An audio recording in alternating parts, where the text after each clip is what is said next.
So I did commentate this specific set of characters at Double Down last year, and it was Proto Banham versus Jake. Oh, right. And that did not go well for Jake. No, it didn't. And I mean, when we're talking about JayCruw here, who also plays the Steve, you know exactly the differences, and you know the exact advantage strong points that you would need to really kind of like take this matchup all the way. You can already tell the chip damage from Min Min is going to be a very big difference maker here, as Char has yet to find a way in with the up tilt, but that down air is a very, very risky thing to do on shield, as now that just gave Char the green light to go on ahead and go in. Yeah. And this is the dichotomy that we're going to basically see throughout the entire 2 or 3 games that we're going to watch. Steve got in once, and he did almost 70. Meanwhile, JayCruw has done 90% over a ton of smaller interactions that have all been in his favor. Just a matter of who's able to out-patient the other. Yeah, absolutely. I didn't think I'd be commentating a Wi-Fi set in 2023, but you know, this is how it goes. I mean, I'm already leaned back in my chair at this point, but it is going to be the Dragon Head that does actually get the poke out, and Ram that's still doing its thing. We are going to see the reversal here on the ledge with the back air, and look at this, setting up, but the block's actually going to fade away just in time for Jay here. I mean, Ooble, it's going kind of back and forth here in terms of the neutral. Yeah. Shoutouts to that recovery from JayCruw, by the way. The jump Dragon arm to break the blocks into the immediate ledge snap, and then grapple in, got him back to stage, got him back into appropriate, powerful situation, and able to take the stock off of it. Normally when you see Min Min use their air dodge that deep in the blast zone, you just kind of have to assume, oh, I'm dead. But not the case when you have a character as slow as Steve, though the minecart will clean things up and bring us to a pretty even game. Yeah, I mean, look at that, already turned around in Char's favor here in terms of the percent right now. Going for the down tilt, not going to be able to find anything. So still, JayCruw just going to get those little bits and hits of damage that you were talking about a little bit earlier, Ooble, as we now go back into the neutral here. And now we're just kind of fighting with the blocks. We're trying to find our advantage in, but once again, it's just hit for hit. Yep, it's just going back and forth here, but it does mean that Char has plenty of time to mine. He's got enough iron, plenty of these stone blocks, which will be able to take multiple hits from the Ram and from the Dragon. Then you find a diamond back air, you clean things up, and you put Min Min behind the 8-ball, because now she actually has to deal with your blocks and make it matter. And that's a pretty big difference between just like a normal neutral, or especially when Min Min has the lead. Okay, going for the back throw here, and I love the boost upwards as well. JayCruw needing to find a way to get this stock off, but now Steve has a diamond to also work with too, and one also as the insurance here. All these jabs and all these hits are going to hurt here. Unfortunately, the Ram there is not going to be able to take it, and maybe a Megawatt would, but now here we go. We'll be able to get the boost up into the Dragon Head, and we're down to last stop.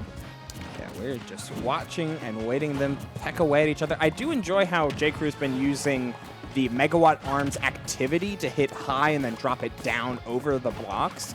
Just a little bit of poking, a little bit of prodding, but these stone blocks are going to be so hard to deal with, especially when Char just has all of this iron. Oh, careful here. You don't have a reliable means of getting out, but you are able to make it back to ledge.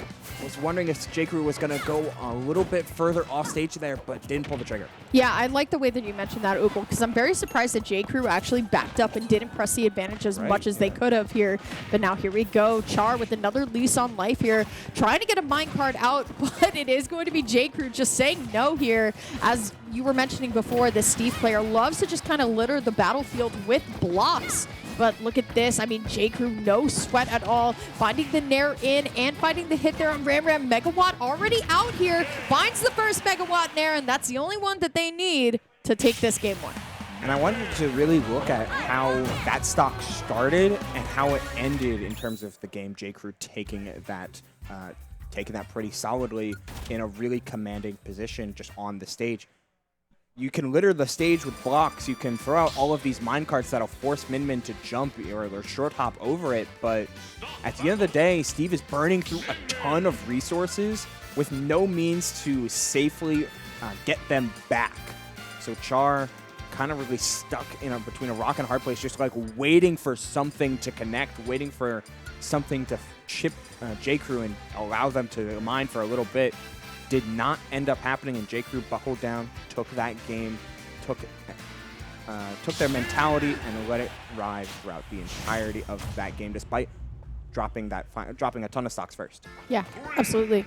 Going to Battlefield, though, we did see Char hover over Corrin for a quick second. I don't know how I would feel about this pick. I think really it's just coming down to some of these micro interactions. The magnet hands, that was the deepest I've ever seen magnet hands hit. Yeah, I know Steve can drop the Eltira a little bit early so that his legs pop up and extend his magnet hand range. That was a sick turnaround, by the way. Able to get 67 off of that ladder. Super clutch there, Lyric, and that's the type of stuff that you really, really need to see when it comes to this matchup. You need to make every hit count. Yeah, absolutely. Especially on a stage like Battlefield 2, where it's kind of this obstacle course in Jungle Gym for movement, especially for a character like Min Min, who has tons of opportunities to edge guard you, not only on the ground, but also in the air. She's also doing what I'd like to call the housing, right, where you're kind of using the platform as a way to kind of protect you from anything from above here. But look at Char, going to be able to find the F smash, going to be able to find that first stock, and now looking a lot more confident in game number 2 than 1. Solid reaction there from Char, because that was a really cheeky setup there from JayCruw to utilize the falling up air to land on the top platform. Did not work out, though, and now you've got these gold tools and their faster frame data. Almost getting that stock if he caught the jump. Yeah, I saw the little jab walk there on the dirt platform. Once again, Steve has definitely been developed over and over again, but what was that tweet? Steve gets buffed every like 24 hours, and the movement was definitely very, very helpful here. Got to be able to pluck the diamond and also get the down smash as well. Char, who was considering switching, shaking the head in CSS, and then coming back and saying, nah, I'll just do it with Steve. Doesn't even look like they're breaking a sweat at this point. Going to be able to find double up air into the up smash. I was waiting for a forward air. So was I. He was just like, I would just send it. You know, sometimes you've got all of these tools. You were able to get the spiking hit of forward air into the up smash. You're doing so much damage, and at this point, everything is just falling into favor for Char, like every trade. Yeah, we saw the minecart literally hit at the perfect percent, but it is going to be Jay who's going to be able to find a stock in, but not before the minecart express just going to come through and say, yeah, we're going to game number 3. Char, no sweat at all, as I'm wondering, Ubel, if we're going to see the Steve Ditto game 3. I wouldn't be surprised to see JayCruw to look at that with some really, really serious intent, because the Steve Ditto is a messy Ditto, but I mean, your Min Min effectively got 3 stocked. It was a JV, but drop from Halo minecart is, drop from Halo kill move in general is so powerful. Looking towards PS2, and there it will go, which makes me think the Min Min is still going to be online. Keeping it nice and flat, long stage, lots of place to retreat to, which Battlefield really didn't offer, and trying to get a lead first and foremost, whether it be from a positioning standpoint or from a stock standpoint. Ideally both. Going into game number 3, here it is. Going to be JayCruw who's going to get the confidence enough to go out, but look at this. Once again, Char, I think, is finding... What's making me very impressed with Char's gameplay is how we're able to find follow-ups off of weird loose hits at the end, right? How we're able to kind of link in some of these odd angles on up air, for example, and then continue the combo, while also, of course, doing the Steve things that are always very impressive. But it is going to be JayCruw who's still trying to find a way in, but Char's damage output over the time that this set has been going on, Ubel, has been getting much more consistent.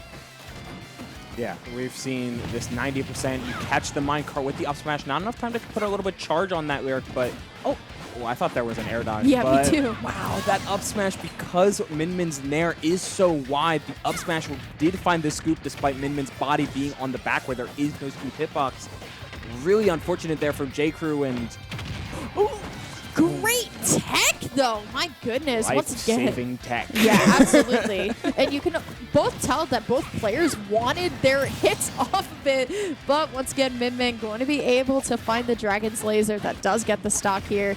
But still, every time that JayCruw is jumping, Char is ready to punish it, whether it be a minecart or an aerial. And now it is going to be Jay who's going to try to find a way in, as Char is going to get some of these materials back, because once again, you definitely need these materials. It's game number 3 here too. You definitely don't want to go out at 5th, especially when you're in essentially stock to stock. Yeah, this is elimination period, losers quarterfinals. Find a dash attack there. You haven't taken a ton of damage but you are constantly dispositioned, and that's the type of victory that Min can constantly win here, where it's just, I'm going to utilize these platforms as forms of umbrellas, and I'm going to make it rain with these consistent big hitboxes, pushing at such high parts of the stage. That could have been a back air, but it didn't find it. Yeah, I was about to say, I like when we see the synchronized jumping up. Yeah. I know exactly what you're going to do, but it is going to be the down air that still sends JayCruw off right now. Looking for an opportunity, will be able to find the up throw.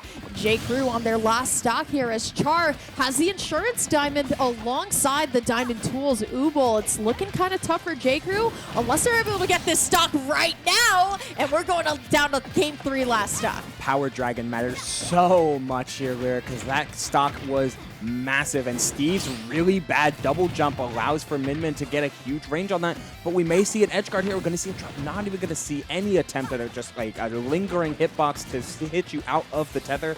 Just take the damage, get back to center, get all of these resources. Yeah, absolutely. And we saw the right read that Char threw out earlier, the down smash, but it was just a little, and by a little I mean a little too early here. Yeah. So now it is going to be Jay who's going to try and stop all of the mining that's going on, because once again, Char's resources aren't looking too bad right now. A ton of iron to be working with as well. Good roll through the minecart, trying to charge up here, but now this is the weird part about Steve. You have to remember how to play off of Steve's blocks, especially when they're kind of littering the battlefields, as I said a little bit earlier. There's the first back air, potentially trying to get another one, but look at this. Char just going to re-up on the diamond and still just blocking JayCruw out. It's been a lot of both of these players getting so eager, not getting the hit of the Dragon Laser that could have sent so far, but the grab from near center stage. Char has got to find his way back, and he does, but only one iron left. You use it immediately, you do with the minecart, and this powered up Dragon could spell some really dangerous stuff. One laser left, but you're surrendering a ton of space here. Wow, it's just chip damage and no meaningful hits until that nair. Yeah, and look at this now, switching from Megawatt to the Dragon Head. Still trying to get something going on here. But once again, it's slowed down so much, Ubel, that all we have is stone right now. Look at this. Char going to prioritize getting a little bit more materials out right now, so we have a little bit to work with. Or maybe that was just the bait, but it does not matter. JayCruw is going to be able to find the Megawatt Fair, and that is going to be JayCruw moving on into loser semis to fight the winner of Marcus and Ram. Man, it's such a deja vu type of ending where Char gets off to a really solid lead in the middle of stock 2. In fact, in game 3, it was even earlier, in like just right off the jump. But JayCruw kind of whelmed himself, calmed himself down, found a lot of grabs to make that Dragon Laser even more dangerous as an edge guarding tool, and just position himself on stage so well. Like, even if the percents weren't in his favor, that was okay, because the resource game Min can reliably dwindle down, and all he needed was just to consistently put himself in lather, rinse, repeat scenarios that PS2 offers so well. Yeah, absolutely. Yes, Kelvin. Break time? Break time. How long? How long, Kelvin? All right. Well, I'm going to go get some more water after that one. That was a little bit of a long one, and when we come back, we're going to be back here with Fusion Top 4. Top 4. Featuring Beast, Jackal, JayCruw, and the winner of Ram and Marcus. Don't go anywhere. We'll be back in 4 minutes. Kelvin.